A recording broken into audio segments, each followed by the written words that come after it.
Glória a Deus, paz do Senhor para os irmãos, grandemente. Louvado seja o Senhor, mais uma vez estamos em mais uma maratona apocalíptica. Na verdade é o final, né? É a última parte. Já terminamos a maratona apocalíptica, no ensino passado não teve como, né? Mas no retrasado, na sexta retrasada, nós terminamos a maratona apocalíptica. Concluímos todo o livro do Apocalipse, né, do capítulo 1 até o último capítulo, de número 22. Nós tratamos verso por verso, capítulo por capítulo, enfim. Tivemos aí alguns contratempos, né, dentro desta maratona. Às vezes pulamos um dia ou outro por conta de trabalho, enfim. Mas conseguimos aprender daquilo que o Senhor Deus nos concedeu através deste ensinamento, né? Eu espero que através disso, né, os irmãos tenham aprendido aí um pouco sobre o livro do Apocalipse. Bom, então como nós já interpretamos o livro do Apocalipse inteiro, nós vamos fazer aqui um breve resumo, tá? Este é um breve resumo do livro do Apocalipse, tá bom? Então nós vamos iniciar desde lá do primeiro capítulo até o último, mas de forma resumida, apenas para a nossa compreensibilidade, venha a ser mais eficiente, né? Por conta de toda essa carga que nós tivemos aí de ensinamentos e interpretação dentro dessa maratona apocalíptica. Então, estamos mais uma vez em mais um momento de ensino da nossa Igreja da Multiforme Graça de Deus, transmitido no Facebook da nossa igreja, e vamos estar então aprendendo um pouco mais a palavra de Deus, fazendo este breve resumo. Bom, nós falamos do livro do Apocalipse, nós já tratamos lá no início, né, falamos sobre como que o livro ele é bem específico, né, em relação às visões e tudo mais, e ele traz muita simbologia, muita coisa assim que aparentemente são obscuras, coisas assim que ficam ocultas mesmo, escondidas, né? E carece ali uma interpretação e tal para nós entendermos. Já falamos sobre isso, porque que ele é assim, tá? Então não há necessidade de nós voltarmos na introdução do livro do Apocalipse. Vamos fazer aqui agora a interpretação do livro do Apocalipse, tá bom? Vamos lá então, capítulo de número 1. Apocalipse, capítulo de número 1. Lá no capítulo número 1 é uma apresentação. É isso que nós vemos ali, uma apresentação. Onde vai falar sobre o João, que estava ali na ilha de Patmos e tal, que ele foi levado à ilha, né? Ele estava ali já como prisioneiro por conta do Evangelho, da pregação do Evangelho. Então, o capítulo de número 1 é uma apresentação, tá? Introdutória a respeito de João e de sua condição. E que deixa ali já um gancho, né? Para entrar no capítulo número 2, que fala sobre as igrejas da Ásia Menor, na verdade a carta às igrejas da Ásia Menor. Então no capítulo número 1 tem uma apresentação, né, de toda a situação, e ali João ele tem ali contato, né, com Jesus, né, e depois então começa a ter ali a apresentação, aliás, a carta, né, as 7 igrejas, ali as 7 cartas, as 7 igrejas da Ásia Menor. Então, no capítulo de número 2 ao capítulo de número 3, nós temos as cartas às 7 igrejas da Ásia Menor. Cartas que serviram para as igrejas da época, cartas que serviram para a igreja, né, historicamente falando, para cada época da história, cartas que servem para nós hoje, na Igreja do Senhor. Então, elas não perdem o seu valor espiritual, né? Foi escrito para as igrejas da Ásia, então são para eles, não. Também são para nós. Então, aí do capítulo 2 ao 3. Já lá no capítulo 4 ao 5, João ele está no céu. Então, até aqui, até as epístolas, João ele está na terra. E ali no capítulo número 4, né, João ele já é levado para o céu. Então, do 4 ao 5, João já está no céu. E ali no céu, João ele conhece, então, ali, ele vê Deus ali sentado no trono. Ele conhece ali os 4 seres viventes, né, que são 4 anjos. Ele conhece ali os 24 anciãos, né, o Espírito Santo, né, que é simbolizado ali pelo candeeiro. Então isso ocorre ao capítulo 4 até o capítulo número 5, o 4 e o 5, tá bom? Bom, concluindo então essa parte, nós pulamos então para o capítulo 6 ao 7. O que nós vemos ali é os 7 selos, tá? Então vamos lembrar, João foi levado à ilha, ali na ilha ele tem a visão, nessa visão é dado a ele a carta às 7 igrejas da Ásia, depois disso ele é levado no céu, ali no céu ele está diante de Deus, e ali ele então tem a revelação dos 7 selos, tá? Então quem abre os 7 selos é o Cordeiro, tá lá entre o capítulo 6 e o 7, tá? O primeiro selo a ser aberto é o cavaleiro branco, e o cavaleiro branco é o anticristo, tá? Tudo isso ocorre, obviamente, depois da igreja ter sido arrebatada. O livro do Apocalipse ele não começa com o arrebatamento da igreja. Como eu disse, ele é um livro simbólico, é cheio de simbolismos, né? Cheio de figuras, ele não é cronologicamente correto, tá? Arrebatamento da igreja você vai ver lá na frente, e nem está acontecendo ali, é um relato apenas, entendeu? Uma apresentação ali sobre o arrebatamento, mas não mostra, não fala dele acontecendo nos mínimos detalhes e tal, porque ele não está dentro da sua cronologia. Mas os selos sim, eles estão, tá? Então aqui nós temos então os 7 selos. Os selos serão abertos apenas depois do arrebatamento da igreja. Na verdade, o arrebatamento da igreja é o que dá-se início a tudo. Tá? A igreja foi arrebatada, aí começa a se cumprir tudo o que está no livro do Apocalipse. Enquanto a igreja não for arrebatada, não se cumpre nada sobre selos, trombetas e tudo mais. Primeiro selo, a aparição do anticristo. A igreja foi arrebatada, então aparece o anticristo, cavaleiro montado no cavalo branco, que traz a falsa paz. Tá? Depois disso é aberto o segundo selo, e no segundo selo tem o cavaleiro, né, montado no cavalo vermelho. E aqui está representando guerras. Então este cavaleiro ele vem para trazer guerras. E essas guerras então já faz parte, obviamente, do período tribulacional. Este é o segundo selo. Tá? O terceiro selo é o cavaleiro montado no cavalo preto. E aqui está apresentando uma grande fome sobre a face da terra, né? E é neste episódio onde quem não tiver a marca da besta, obviamente que vai passar por dificuldades.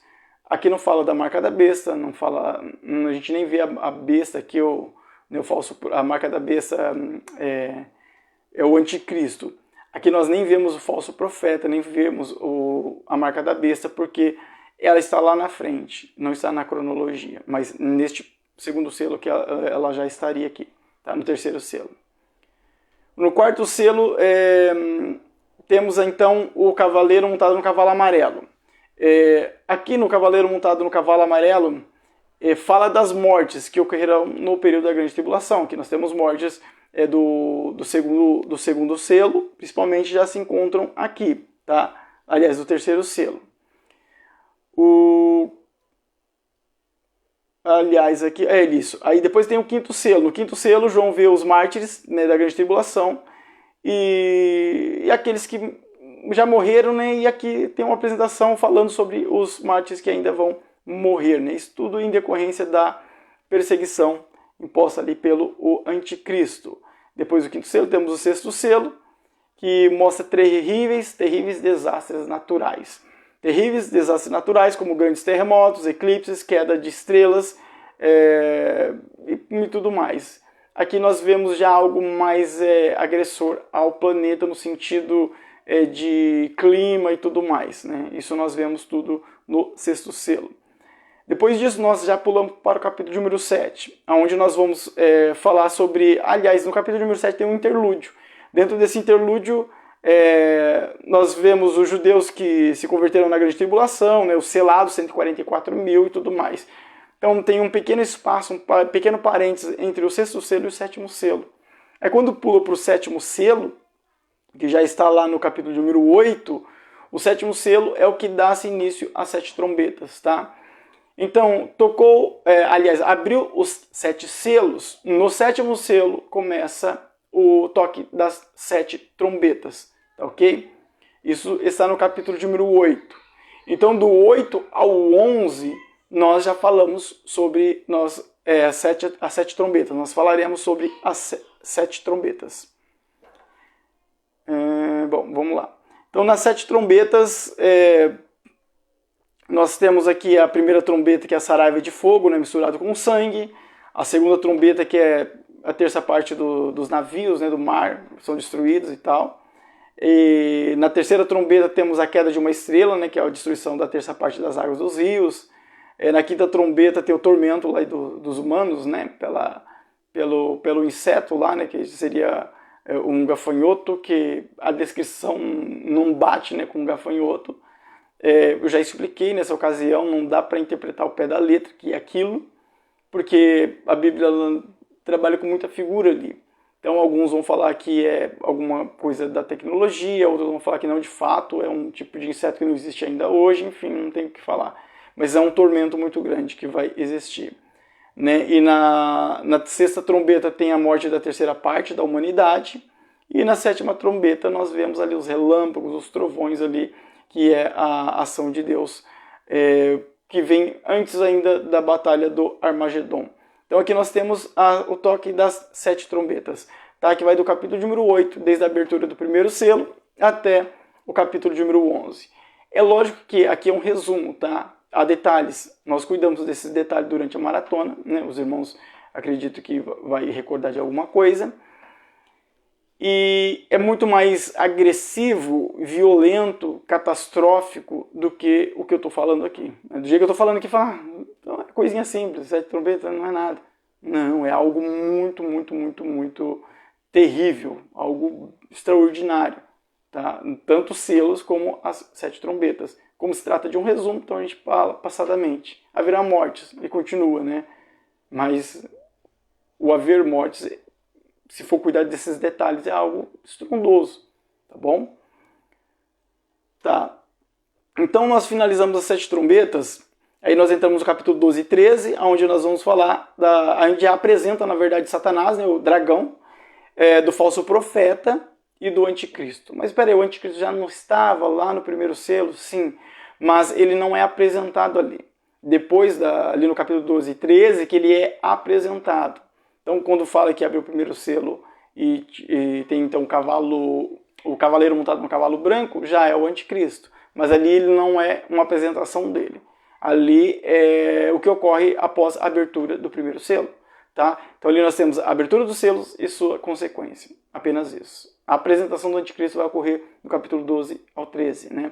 Anticristo, do falso profeta e do dragão, né? Que é ali Satanás. Tá? Satanás não estava agindo antes? Óbvio que estava, mas a apresentação dele está lá na frente, como eu disse, tá bom?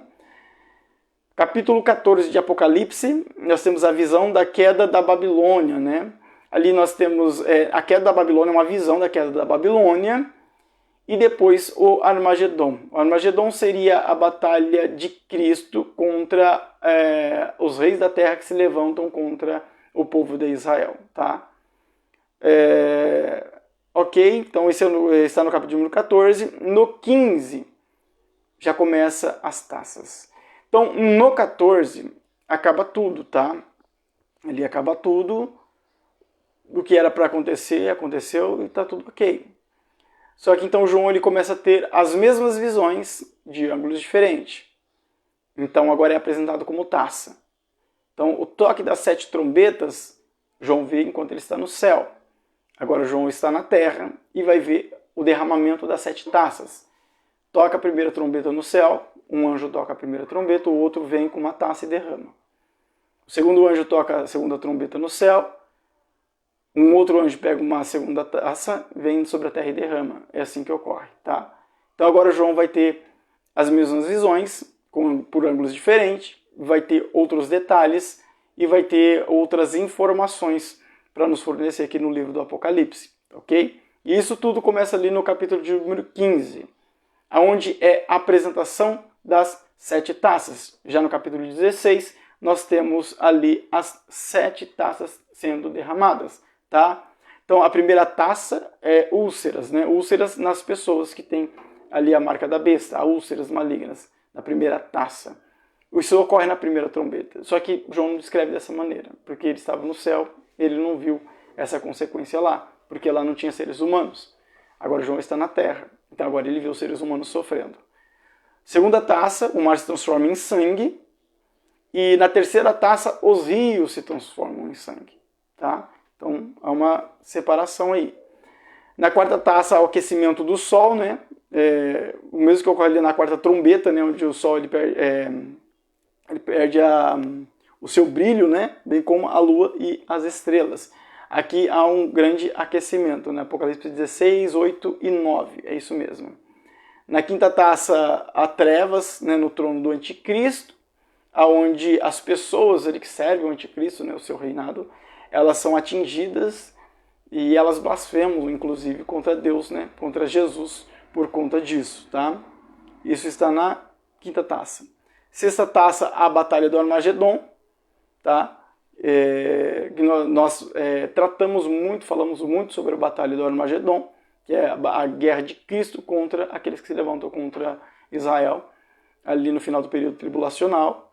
E na sétima taça, há uma grande destruição. Então a sétima e última taça é derramada sobre a terra, e acontecem tempestades e raios, terremotos, chuva, meteoros com força destruidora atingindo todo o planeta. E há uma chuva de saraios ali também, uma chuva de pedras, onde é do peso de um talento, e há blasfêmias também contra Deus por conta disso, tá?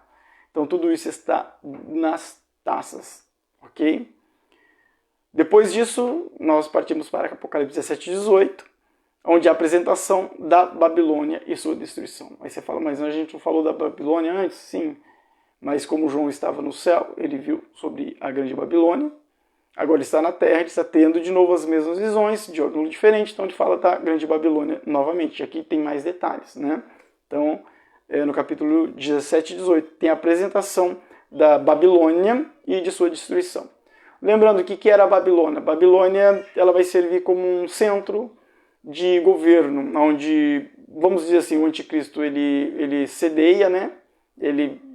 Como se ele morasse ali, e dali ele manda no mundo inteiro, tá? Ali seria como se fosse uma sede do anticristo. Seria mais ou menos isso, para os irmãos entenderem.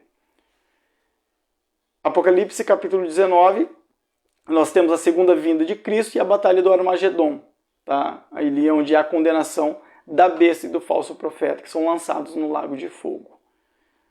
Aqui acaba tudo que se diz respeito ao período da grande tribulação. Depois disso, do capítulo número 19, o que vem é o milênio, é um período em que Cristo reinará por 1000 anos sobre a face da terra. E aí então nós pulamos para o capítulo número 20. Satanás então ele é preso por esses 1000 anos. Só que depois ele é solto. Aí quando ele é solto, a batalha conhecida no Apocalipse como o Gog e Magog, que eu já disse, repito, não tem nada a ver com o Gog e Magog de Ezequiel 37 e 38. Não tem nada a ver, tá bom? O Gog e Magog de Apocalipse é um, o de Ezequiel é outro. Esta batalha é chamada de Gog e Magog. Enquanto a batalha de Jesus contra os reis da terra, que se levantam contra Israel no fim do período tribulacional, é chamada de Armagedon, que ocorrerá no Vale de Meguido, ali é a segunda vinda de Cristo. Essa batalha aqui, que ocorre depois de 1000 anos, é a batalha do Gog e Magog. Aqui é onde Satanás ele será destruído e ele será para sempre lançado no lago de fogo. Tá? Aqui ele não vai ser preso por 1000 anos, não. Ele vai ficar para sempre no lago de fogo e não vai sair dali nunca mais. A Bíblia diz que é eterno, tá bom? Então isso ocorre no capítulo de número 20. Inclusive no capítulo de número 20, há o juízo do trono branco. O juízo do trono branco, ali é o juízo final, é o juízo contra todos aqueles que morreram sem Cristo. Todos aqueles que morreram sem Deus, todos, desde lá da época de Adão até o último homem a ser morto na terra. Todos serão julgados e condenados ao lago de fogo, tá? Já são condenados ao inferno por conta de sua morte sem Deus, sem Cristo, mas serão condenados para o lago de fogo depois do juízo, ou aliás, no juízo do trono branco, tá bom? E isso ocorre ali em Apocalipse capítulo de número 20. No Apocalipse 21, nós temos a apresentação da Nova Jerusalém. Essa é a Nova Jerusalém que desce do céu, ataviada e tal, que desce para o reino milenar. mas o reino milenar já passou aqui, né? Nós já falamos que Satanás foi preso, já houve a batalha do Gog e Magog, sim, de fato. Mas o capítulo número 21, ele não faz coro com o 22, aliás, com o 21, o 20. Por quê? Porque não é cronológico. Então já acabou ali, no capítulo número 20 acabou tudo. Ao 21 vem e traz uma descrição de algo que já passou, que é o que? A Nova Jerusalém. Então uma descrição ali com características, detalhes e tal. Nós falamos muito sobre isso também. Depois do capítulo número 21, o último capítulo. Finaliza tudo, que é o capítulo de número 22. Tá? Ainda fala um pouco sobre a Nova Jerusalém. Ali nós temos as últimas mensagens do livro e a última promessa, onde Jesus diz que ele cedo vem. Esse é um breve resumo do livro do Apocalipse. É óbvio que eu não resumi ele de forma cronológica, mas de acordo com o que está no livro do Apocalipse propriamente dito. Tá? Então, se nós fôssemos colocar numa cronologia, nós teríamos que falar primeiro do arrebatamento, depois nós falaríamos da abertura dos 7 selos, depois dos 7 selos nós falaríamos das 7 taças e 7 trombetas juntas, depois da batalha do Armagedon, depois do reino milenar, e depois da batalha do Gog e Magog, e depois do lago de fogo, a destruição final e o julgamento do juiz do trono branco. Lembrando que aqui no livro do Apocalipse, nós não temos todos os detalhes. Mais detalhes nós encontramos em outros livros da Bíblia Sagrada, em Tessalonicenses, em Daniel, Zacarias, enfim. Em outros livros nós temos mais detalhes a respeito das últimas coisas. Por exemplo, a respeito das bodas do Cordeiro, você não tem grandes detalhes no Apocalipse, mas Paulo ele fala ali, né, aos Coríntios sobre o julgamento das obras. Esse julgamento das obras acontece nas bodas do Cordeiro, e as bodas do Cordeiro ocorrem com a igreja que foi arrebatada e a igreja que foi se encontrar com Jesus nos ares, que, né, passou ali pela ressurreição, receberam o corpo glorificado e estão no céu, as bodas do Cordeiro. Então, nas bodas do Cordeiro há ali o galardão. Isso não está no livro do Apocalipse dessa maneira, porque ele tem detalhes apocalípticos. Escatologicamente falando, nós teremos que andar por toda a Bíblia, tá? Até porque nós temos escatologia na Bíblia inteira. Até no livro de Gênesis nós temos a escatologia, tá bom? Então, são detalhes que nós deveríamos cuidar mais quando nós trouxermos algum ensino mais isolado a respeito de algum tema dentro da escatologia bíblica. Como nós trabalhamos com a interpretação do livro, então nós não nos detemos à escatologia. Nós poderíamos usar vários trechos de diversos outros livros da Bíblia para poder nos auxiliar na interpretação. Só que aí nós estaríamos mais dentro de uma margem escatológica do que apocalíptica propriamente dito. Então a nossa intenção aqui era interpretar o livro do Apocalipse à luz do próprio Apocalipse e recorrer a algum verso de outra parte da Bíblia quando muito necessário para melhor compreensibilidade. Mas o ideal dentro do livro do Apocalipse seria trazer algo com mais escatologia e aí poder andar por várias outras partes da Bíblia Sagrada, fazendo com que se torne mais compreensível, né, pela igreja. Porém, por outro lado, se torna também um pouco mais cansativo. Então, conforme nós tivermos a oportunidade, nós poderemos em outras ocasiões trazer aqui mais ensinos escatológicos, agora ensinos mais isolados, e poder então trazer detalhes sobre. Por exemplo, quando nós falamos das trombetas, eu não digo agora hoje no resumo, mas durante a interpretação apocalíptica nós lemos os versos e trouxemos a interpretação de cada verso e demos continuidade. Mas se nós pegássemos uma trombeta e falar só dela, daria muito mais de um ensino, para falar só de uma trombeta, por exemplo. Se nós fôssemos cuidar dos detalhes dela e daquilo que a escatologia tem a nos fornecer dentro da Bíblia Sagrada, né? Então, os ensinos isolados acabam se tornando mais detalhados, tá? Em outra ocasião, então, amados, nós podemos fazer isso, mas hoje então nós finalizamos essa parte apocalíptica, escatológica e tudo mais, tá? Lembrando que a última mensagem que nós encontramos no livro do Apocalipse, ali no capítulo de número 22, é uma mensagem para todos nós, para toda a igreja, onde Jesus diz, cedo vem. Eu já falei o que significa a palavra cedo, né? No último ensino que nós tivemos, na sexta retrasada, e nós falamos que é algo corrido, é rápido, que vai acontecer em pouco tempo. Tá? Então, por isso que nós temos que estar preparados, olhando firmemente para Cristo, como Paulo nos ensina, né? Apenas para Cristo, para que nós possamos, de fato, sermos igreja arrebatada. Tá? Para que nós não venhamos a cair no laço de Satanás e ficar no arrebatamento. Porque quem ficar no arrebatamento vai sofrer as perseguições do anticristo. Vai ser martirizado, vai ser torturado antes, é óbvio. Vai sofrer as pragas que vem ali nas 7 taças, né, nas 7 trombetas. Vai viver toda a destruição que esse mundo nunca viu. A Bíblia fala de terremotos que nunca se houve na Terra, em nenhuma outra ocasião. Tá? Doenças, pestes, enfim. Então, não é fácil, amados, servirmos a Cristo para que de fato sejamos a igreja arrebatada. Mas eu diria para você que é muito mais difícil passar pelo período da grande tribulação para depois alcançar a salvação. Até porque muitos não estão conseguindo a sua salvação hoje, que não há grande tribulação. Imagina no período da grande tribulação. Isso é um pouco mais difícil, né? Então que possamos vigiar, estar firmes no caminho do Senhor, para que nós possamos ser de fato a igreja arrebatada. E como nós cremos no arrebatamento da igreja, na vinda do nosso Senhor Salvador Jesus Cristo, então que nós possamos nos firmar cada vez mais. E o nome do Senhor Jesus venha sobre as nossas vidas a ser cada vez mais glorificado. Amém? Então que Deus abençoe a todos grandemente. Na próxima sexta, assim se Deus permitir, estaremos juntos novamente para aprendermos um tema da palavra de Deus, né? E o Senhor Deus vai nos ensinar um pouco mais cada dia, tá bom?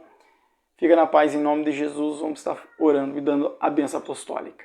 Senhor Jesus, obrigado por tudo, abençoa, Senhor, cada membro, ó Senhor Jesus, da nossa igreja, cada um que está neste momento nos acompanhando, continua abençoando cada um, Pai, cada família, livrando de todo mal, de toda obra do maligno, e ajudando, Senhor, para que cada um esteja firme nos teus caminhos e na tua vontade, Pai. Firma-nos, ó Deus, em Ti, para que possamos ser de fato a igreja a ser arrebatada. Ó Senhor, tudo porque o Senhor morreu por nós na cruz do Calvário e nos deu essa permissão, ó Pai, essa oportunidade de estarmos com o Senhor eternamente. Em nome de Jesus, abençoe cada vida neste momento, Senhor. Que a graça de nosso Senhor Salvador Jesus Cristo, o amor de nosso Deus, nosso eterno Pai, que a comunhão e a consolação do Espírito Santo seja em cada coração, que todos nós possamos dizer amém. Que Deus te abençoe ricamente, amados, em nome de Jesus. Fica na paz.